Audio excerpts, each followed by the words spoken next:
Essa comunicação pretende, a partir da leitura do parágrafo 211 da Filosofia do Direito, responder por que Hegel enxerga a existência do direito como lei e, portanto, como direito positivo. O escopo de uma filosofia do direito, assim como Hegel a pensou, é o de encontrar a ideia do direito, vai dizer, racionalidade última da processualidade histórica do direito. Nas palavras do próprio Hegel, no parágrafo 1º, a ciência filosófica do direito tem por objeto a ideia do direito, o conceito do direito e sua efetivação. Por ideia do direito, deve-se compreender o jurídico na sua idealidade, como um momento de chegada de um aparecer histórico do fenômeno captado, agora, em toda a sua racionalidade. É o próprio movimento do pensar o direito na história que faz o conceito, sua máxima expressão de racionalidade. Captar, por meio da razão, o movimento da realidade histórica do direito é a tarefa da filosofia do direito, entendê-lo como ideia e como espiritualidade, momento da filosofia do direito. É no desenvolvimento da eticidade que se encontra o direito como sua expressão máxima no momento do estado racional, como direito racional, cujo conteúdo é a efetividade da liberdade. Na fenomenologia do espírito, Hegel demonstra que o espírito não só é livre, como sabe de sua liberdade. Isso se dá a partir da dialética do senhor e do escravo, no qual a consciência do escravo, por meio de seu trabalho, liberta-se, entende-se livre, mostrando também a consciência do senhor, que há uma consciência livre. Sobre isso, citamos Hipólite. A relação entre o senhor e o escravo resulta da luta pelo reconhecimento. Inicialmente, consideremos o senhor. O senhor já não é somente o conceito da consciência para si, sua realização efetiva, quer dizer, é reconhecido por aquilo que ele é. Portanto, uma consciência sendo para si, que agora está em relação consigo mesma pela mediação de outra consciência, a de uma consciência cuja consciência é pertinente ser sintetizada como ser independente ou coisidade em geral. A liberdade agora não aparece não como postulado, mas demonstrada, é o conteúdo do direito. Em outras palavras, a liberdade de um espírito que se sabe livre é o que o direito expressa de seu conteúdo mais racional, nos dizeres de Salgado. Ora, o direito é o existir da vontade livre, e por isso, liberdade autoconsciente. O existir da vontade não meramente formal, como boa vontade, ou vontade pura no pensar kantiano, mas como vontade autoconsciente, cujo conteúdo é a liberdade, é o direito. Tal é a ideia do direito, vontade, razão prática que age, existente no indivíduo, pessoa que age e consciente de si. A filosofia do direito capta essa ideia de direito no seu tempo, portanto, o direito como ele é, e não como deve ser no futuro. Esse direito racional, que está livre dos arbítrios e dos caprichos de um soberano, não é uma forma vazia, pois expressa a liberdade como seu conteúdo. Não é um projeto de algo que deve ser, mas o que efetivamente é, e busca sua justificação última em si mesmo, no desenrolar de seu aparecer histórico. Em seu conceito, o direito aparece como a vontade não tomada como vontade formal, mas como vontade que se dá num conteúdo existente, a liberdade, não apenas no seu em si, mas a liberdade para si, autoconsciente. Essa liberdade não é tomada apenas como livre-arbítrio, nem um direito, como queria Kant, é forma de coexistência de liberdades, ou seja, um limite de arbítrio de cada um. Ao contrário, Hegel pensa como a ideia que compreende a unidade da subjetividade e objetividade do direito. O livre-arbítrio é apenas um momento abstrato da liberdade, vazio, ainda sem conteúdo. O direito racional está, ainda, em oposição a um direito irracional absoluto, que anularia por completa a racionalidade. Sendo assim, está na contramão de um direito autoritário, de privilégios, violento ou mesmo anárquico. Toda aparente racionalidade, por poder ser racionalmente pensada, acaba por se tornar racional, na medida em que suprassumida no terceiro momento. Isso nada mais é do que extrair sentido da equação do prefácio da filosofia do direito. O que é real é racional, o que é racional é real. Como se viu, o conceito de liberdade está sempre relacionado com o outro, ou seja, com o reconhecimento. A efetividade do conceito de direito traz em si a ideia de que um sujeito é sujeito de direitos, somente quando há outro sujeito de direitos, e todos estão submetidos ao mesmo direito, ou seja, só há direito de um, enquanto há deveres correspondentes de todos. Nos dizeres de Salgado, A liberdade como fundamento racional do direito norma, objetividade, e do direito sujeito, subjetividade. Mostra, então, como o direito, em seu conceito, une os momentos subjetivos, sujeito de direito, e objetivo, normatividade. Assim sendo, o dever que corresponde a cada direito é sempre o reconhecimento. Não há, portanto, um limite à liberdade, como quis Kant, mas um reconhecer a liberdade do outro, tornando-a, assim, efetiva. O direito como conceito se dará sempre em uma dialética entre dois sujeitos de direitos, dentro da qual ser titular de um direito implica necessariamente em reconhecer sua própria negação, quando se enxerga o outro como também sujeito de direitos. É nessa dialética que se encontra a realização da liberdade. Por um lado, o direito de alguém e, por outro, sua própria negação, enquanto reconhece-se o outro por igual. O ser aí, a existência da liberdade, se dá de maneira diversa, então, do livre-arbítrio. Enquanto o livre-arbítrio é a faculdade do sujeito isolado, podendo conflitar com o arbítrio do outro, com a própria universalidade objetiva da liberdade da lei, a liberdade universal, concreta, é esta relação ínfima consigo mesma, ou essa infinita negatividade pela qual a liberdade imediata de um indivíduo é negada pela liberdade do outro, de modo a superar-se a contradição da liberdade concreta de todos na unidade do direito e do dever. Ser livre só é possível com relação a outra pessoa, nunca com relação a uma coisa. É nessa dialética que a liberdade aparece como existente e efetiva, uma vez que esta relação com o outro é necessária a todo sujeito de livre corresponde um dever, negação de seu direito, reconciliação no momento que se considera o outro como portador dos mesmos direitos debaixo da lei. Se o direito racional em seu conteúdo aparece como liberdade efetivada, esse mesmo direito, por outro lado, precisa aparecer com uma forma, a lei. Veremos, então, por que a lei, ou direito positivo, é a expressão máxima da racionalidade do direito, apresentando-se como sua forma por excelência. O principal objetivo dessa comunicação é demonstrar que o direito racional, para Hegel, aparece na forma de lei, escrita, positivada e, finalmente, codificada. Assim coloca no parágrafo 211 da Filosofia do Direito.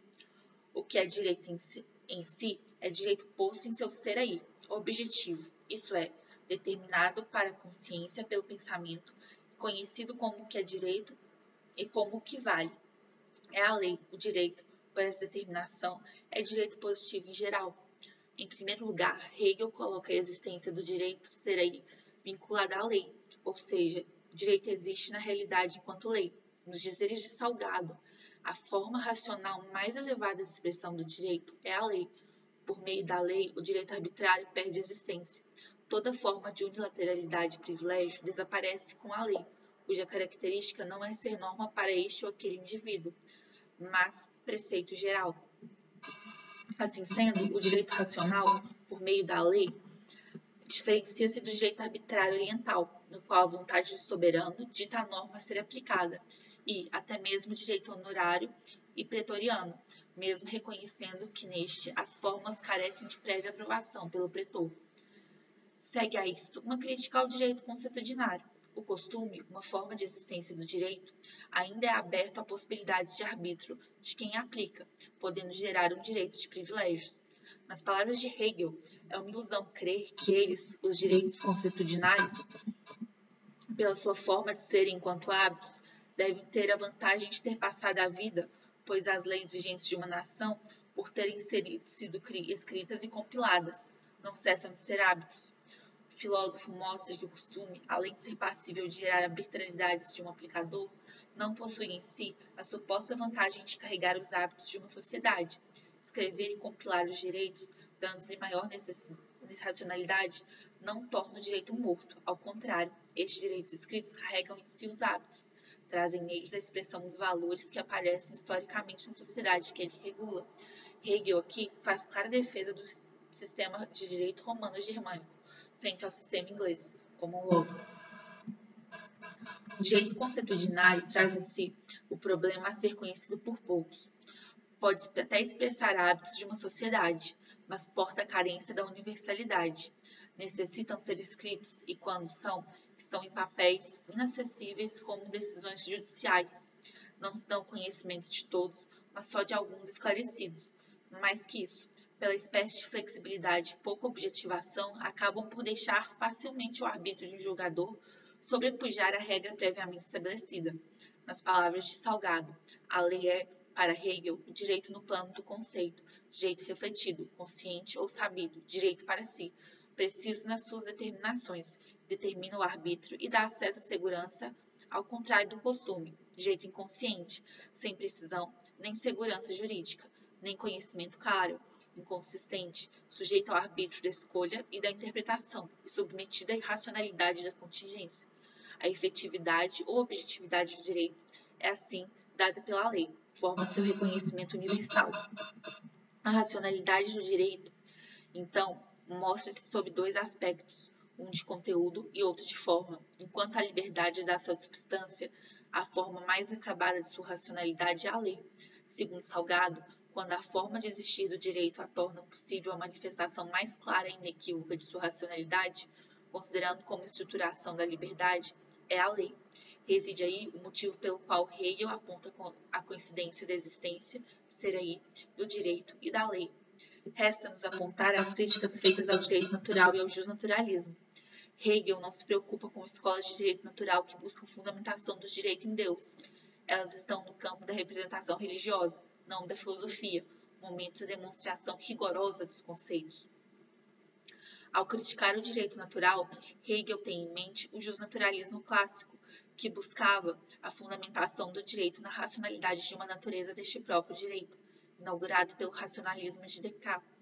Fundamentar o direito na natureza seria algo impossível, uma vez que esta não está no reino da liberdade, ao não ser enquanto assumida pela cultura. Se o conteúdo do direito é a liberdade, seu conceito se dará em si mesmo, no interior dessa dialética da liberdade, tendo o ponto de partida a vontade livre. É necessário, então, buscar a racionalidade do direito, nele mesmo, e não em algo a ele exterior. O direito pertence ao mundo, do espírito, e, assim sendo, da cultura e da história. Seu fundamento último, então, deve se dar em seu interior, seu próprio aparecer histórico. Há duas vertentes de crítica por ele apresentadas, uma ao iluminismo, com seu racionalismo abstrato, e outra a escola histórica, representada sobretudo por Savigny. Nos dizeres de Salgado, o justnaturalismo, que apresenta como fundamento o direito positivo da razão no modo abstrato e formal iluminista, e o historicismo da escola histórica, que o fundamenta o direito não na natureza da coisa, mas na aparência ou contingência fenomenal dos fatos históricos. Sobre os iluministas, Hegel aponta o vazio das fórmulas de dever ser de Kant e Fichte, que os levou à liberdade como um abstrato, que chega perto de se realizar, mas não se realiza. Além disso, considera o indivíduo como precedente ao todo social, retirando do próprio direito a essencialidade do reconhecimento, tornando-o livre, fórmula vazia, carente de conteúdo. A liberdade, então, dá-se apenas como livre-arbítrio. Quanto à escola histórica, Hegel aponta que a própria racionalidade posta como fonte do direito, traduzida pelos historicistas nas duas ideias centrais da escola, o costume e o espírito do povo. O espírito do povo é pura irracionalidade, sentimento, e em nada tem a ver com o espírito hegeliano, a própria razão na história. Sendo assim, o sentimento enfatizado pelos historicistas está fora do plano da razão, aberto a contingências e intempéries, incapaz, por óbvio, de produzir conceito. Além disso, os costumes, como já dissemos, não são capazes de serem expressão máxima da racionalidade, nem mesmo conhecido por todos. O direito escrito não está carente de vida, uma vez que a lei é a forma racional de captar racionalmente e expressar positivamente os valores historicamente construídos pela sociedade.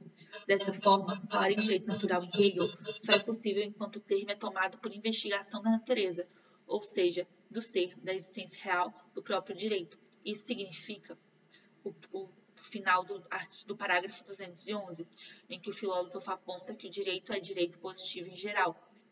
O documento que expressa a comeada da racionalidade do direito é o Código, tomado não enquanto mero compilado de leis mortas, mas como expressão de valores, hábitos, racionalmente desenvolvidos por uma sociedade, expressos em forma de lei. Nas palavras de Hegel, negar a uma nação culta ou seu estamento dos juristas a capacidade de fazer um código, dado que não se pode fazer um sistema de leis novas segundo seu conteúdo, porém conhecer na sua universalidade determinado conteúdo legal que está aí presente, isto é, aprender pensando, com a adição da aplicação ao particular, seria uma das mais graves afrontas que se poderia fazer a uma nação ou aquele estamento. Cabe agora tecer breves comentários sobre a estrutura racional desta lei, uma vez que o direito racional de Hegel procura a racionalidade do parecer histórico da liberdade como ela se dá, como vimos, na forma de lei. Esta lei, segundo Salgado, é a forma para si do direito, plenamente conhecida ou posta ao conhecimento de todos.